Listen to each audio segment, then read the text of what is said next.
ಎಲ್ರಿಗೂ ನಮಸ್ಕಾರ. ನಾನಿಂದು ನಿಮ್ಮನ್ನು ಶೃಂಗೇರಿಯ ಸುಂದರ ಮಂದಿರಗಳಾದ ಶಾರದಾ ಪೀಠ ಮತ್ತು ವಿದ್ಯಾಶಂಕರ ದೇವಾಲಯದ ಕಡೆಗೆ ಕರೆದೊಯ್ಯುತ್ತಿದ್ದೇನೆ.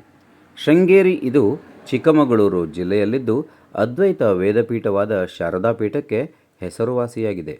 ಇಲ್ಲಿ ಶ್ರೀ ಶಂಕರಾಚಾರ್ಯರು ಸ್ಥಾಪಿಸಿದ ಶಾರದಾಂಬಾ ದೇವಾಲಯ ಮತ್ತು ಶ್ರೀ ವಿದ್ಯಾಶಂಕರ ದೇವಾಲಯಗಳಿವೆ. ಶ್ರೀ ಶಾರದಾಂಬಾ ದೇವಾಲಯವನ್ನು 8ನೇ ಶತಮಾನದಲ್ಲಿ ಸ್ಥಾಪಿಸಿದ್ದು ಶಂಕರಾಚಾರ್ಯರು ಸ್ಥಾಪಿಸಿದ ಚತುರ್ಮಠಗಳಲ್ಲಿ ಒಂದಾಗಿದೆ. ನಾವೀಗ ನೋಡುತ್ತಿರುವುದು ಶ್ರೀ ವಿದ್ಯಾಶಂಕರ ದೇವಾಲಯ.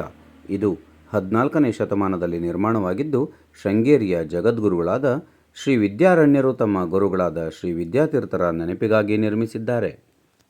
ಶ್ರೀ ವಿದ್ಯಾಶಂಕರ ದೇವಾಲಯವು ಹೊಯ್ಸಳ, ಚೋಳ, ದ್ರಾವಿಡ ಮತ್ತು ವಿಜಯನಗರ ವಾಸ್ತುಶಿಲ್ಪ ಶೈಲಿಗಳ ಅಪೂರ್ವ ಸಂಗಮದ ದೇವಾಲಯವಾಗಿದೆ. ಈ ದೇವಾಲಯದ ಮಂಟಪಗಳಲ್ಲಿ 12 ರಾಶಿ ಸ್ತಂಭಗಳಿವೆ. ಸೂರ್ಯನು ಆಯಾ ತಿಂಗಳಿನಲ್ಲಿ ಯಾವ ರಾಶಿಯಲ್ಲಿರುತ್ತಾನೋ ಆ ತಿಂಗಳ ಬೆಳಗಿನ ಮೊದಲ ಸೂರ್ಯಕಿರಣವು ನಿರ್ದಿಷ್ಟ ರಾಶಿ ಸ್ತಂಭದ ಮೇಲೆ ಬೀಳುವಂತೆ ವೈಜ್ಞಾನಿಕವಾದ ರೀತಿಯಲ್ಲಿ ಇದನ್ನು ನಿರ್ಮಿಸಲಾಗಿದೆ.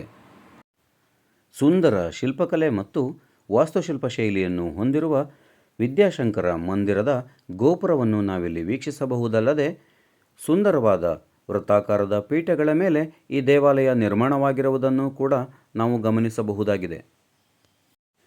ವಿದ್ಯಾಶಂಕರ ದೇವಾಲಯದ ಹೊರಗೋಡೆಗಳ ಮೇಲೆ ಸೂಕ್ಷ್ಮವಾದ ಮತ್ತು ಸುಂದರವಾದ ಕೆತ್ತನೆಗಳನ್ನು ಕೂಡ ನಾವು ಕಾಣಬಹುದಾಗಿದೆ.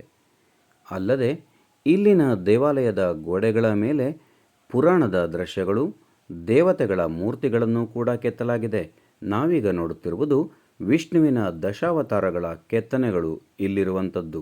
ಅಲ್ಲದೆ ವಿಷ್ಣುವಿನ ದಶಾವತಾರದ ಕೆತ್ತನೆಗಳು ನಮ್ಮನ್ನು ಅತ್ಯಂತ ಬೆರಗುಗೊಳಿಸುತ್ತವೆ. ಇಲ್ಲಿ ವಿಷ್ಣುವಿನ ಮತ್ಸ್ಯಾವತಾರ, ಕೂರ್ಮಾವತಾರ, ವರಾಹಾವತಾರ, ನರಸಿಂಹಾವತಾರ, ವಾಮನಾವತಾರ, ಪರಶುರಾಮಾವತಾರ, ರಾಮಾವತಾರ, ಕೃಷ್ಣಾವತಾರ ಇವೆಲ್ಲವುಗಳನ್ನು ಕೂಡ ನಾವು ಕಾಣಬಹುದಾಗಿದೆ. ಗೋಡೆಗಳನ್ನು ಅತ್ಯಂತ ಸುಂದರವಾಗಿ ಅಲಂಕರಿಸಲಾಗಿದೆ. ಇಲ್ಲಿನ ದೇವಾಲಯದ ಗೋಡೆಗಳ ಮೇಲೆ ಪುರಾಣದ ದೃಶ್ಯಗಳು, ದೇವತೆಗಳ ಮೂರ್ತಿಗಳನ್ನು ಕೂಡ ಕೆತ್ತಲಾಗಿದ್ದು ದೈವಿಕ ಭಕ್ತಿ, ಇತಿಹಾಸ, ಪುರಾಣ, ವಿಜ್ಞಾನ ಮತ್ತು ಶಿಲ್ಪಕಲೆಗಳ ಸಂಗಮ ಸ್ಥಳವಾಗಿ ಮನಸೆಳೆಯುತ್ತದೆ. ಈ ಪವಿತ್ರ ಸ್ಥಳಕ್ಕೊಮ್ಮೆ ಭೇಟಿ ಕೊಡಿ.